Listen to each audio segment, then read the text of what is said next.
Canada's Justin Trudeau announces resignation following party pressure amid criticism of Trump, budget handling, and here's how the man did it. Go ahead, Rob. I've also had a chance to reflect and have had long talks with my family about our future. Family? Throughout the course of my career, any success I have personally achieved has been because of their support and with their encouragement. Okay. So last night over dinner, I told my kids about the decision that I'm sharing with you today.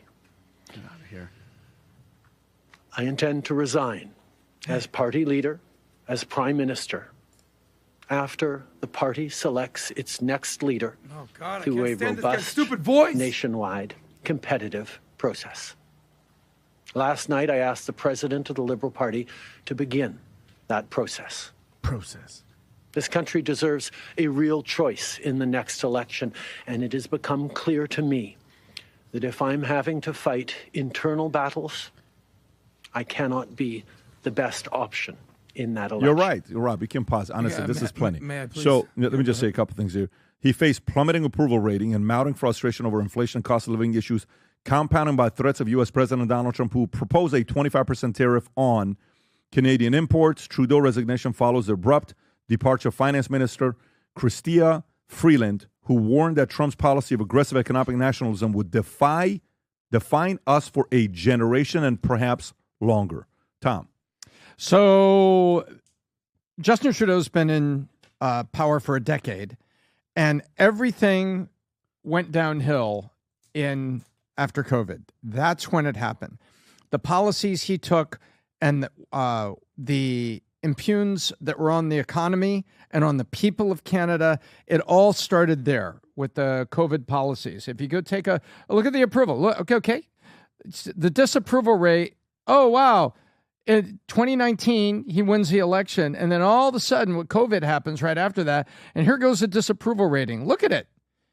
Look at this. And when it's time for the recovery of the economy, it's getting 74%. That's correct. That's correct. Wow.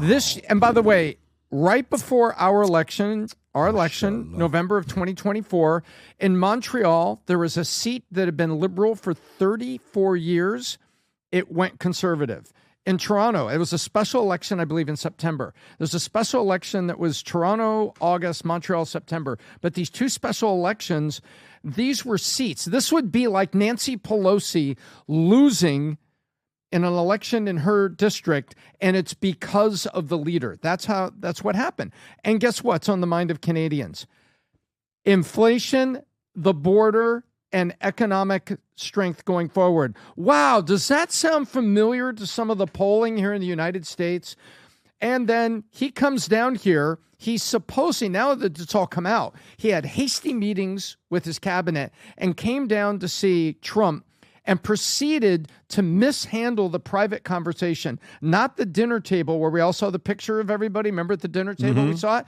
Well, there was a private conversation with Trump, and apparently he mishandled it, and Trump goes, what are you talking about? There's $100 billion, remember that number, that we need to reconcile between the two countries in terms of trade.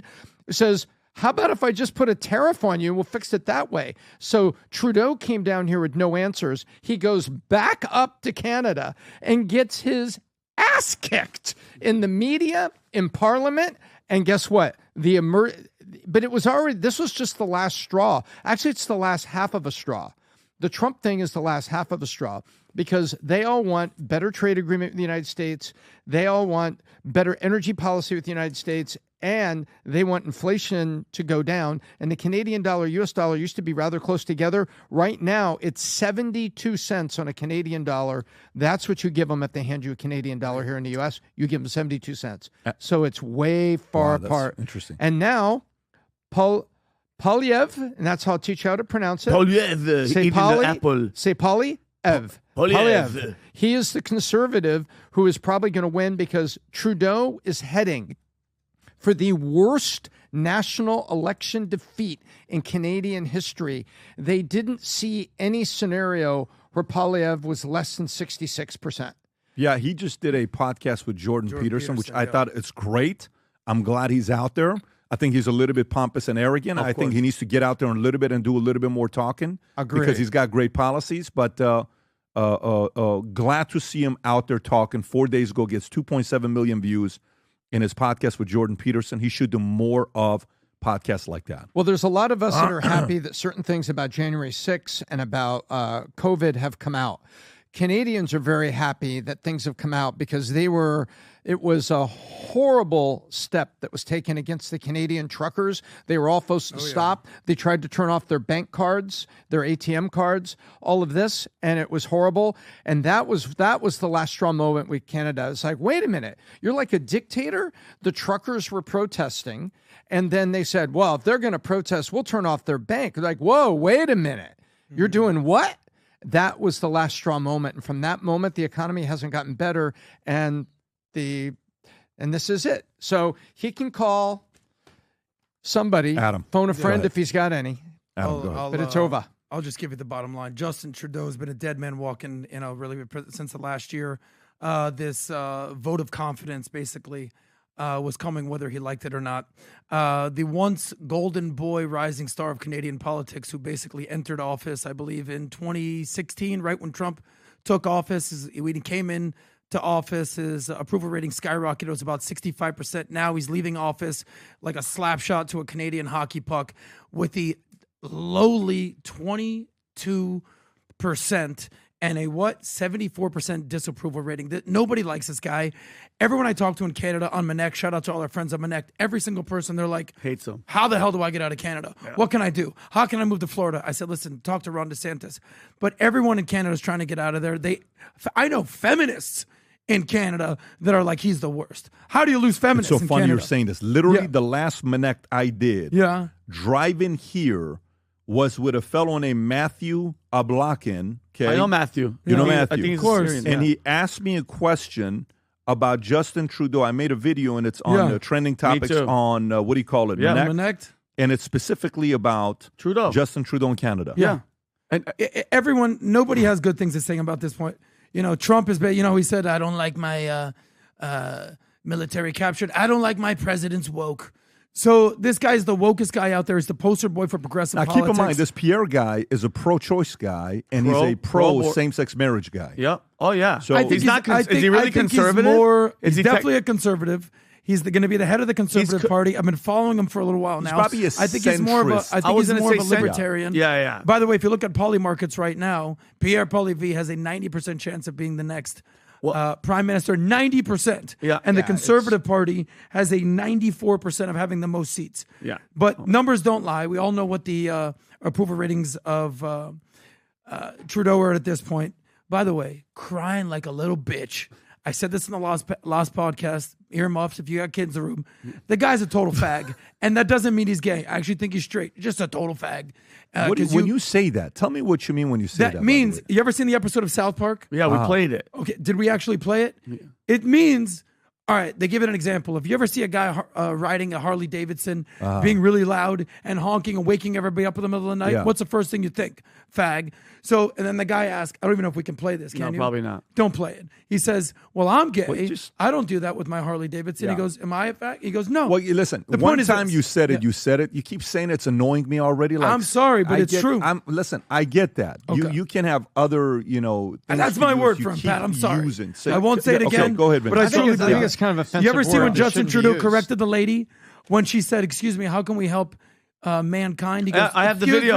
I have that. I was going to show humankind. Yeah, I was going to show that. So, just to sum up, he's a bitch. Just to sum up who Justin Trudeau is and who he is as a person. This girl, I forgot what event it was. He interrupts her at a Q&A when she used the word mankind, and he says, we don't use that. Just look at this is who he is, and this is the leader of a country. Like, that's your concern about this, and listen to the crowd. Watch this clip. You tell me you don't agree with me with my assumption. Is the love that's going to change the future of mankind. So we'd like you to look into we like to say people kind, not necessarily mankind, because it's more inclusive. There we go. More inclusive. Exactly. Yes, thank you. We can all learn from each other. That sums him up. That sums up who he is. His whole thing is right there. But now I'll go back and say use the word wisdom. Yeah, exactly. Thank you. I won't use it again. But he excuse me. Bill's right. You're fake news. For all my Canadians, because we've been going back and forth. So all his woke agenda, Bill C-16, free speech concerns. He pushed for radical gender ideology, censorship legislation, Bill C-11, diversity quotas, supported drag queen story time. That's one of those people. His blackface scandal. Yeah. He's just let me just sum this up leader, and nobody likes you. He's the guy that puts the tampons in the boys' bathrooms. That's the guy, and then uses that himself. Yeah, that's the guy. That's him. Okay, let's round it up. There's a lot of citizens north of us. There's 41 million Canadians. There's 38.7 million Californians. So those of you listening, it's basically about the size of California, and 90% of them live within 150 miles of the border. They are looking for leadership, and I think at the end of this, with all of the Governor Trudeau and 51st state, what's about to happen is we're going to have an economic treaty with Canada that levels out currencies and allows, more free trade, border trade. It'll be similar to the EU, but the US and Canada, I think that's where it's happening because crazy like a fox, Trump, that's where it's going. We're not going to 51st state. That is where that's how he's poking them in the way that he knows how to do, because the art of the deal, we're going to see an economic benefit to both countries, and that's where Trump's going to take it. So that's what's going on. To validate your 51st state thing, only 3% chance on poly market, 95% chance the Conservative Party takes over. So just to put a little perspective. This is what Trump said about Canada. When was this?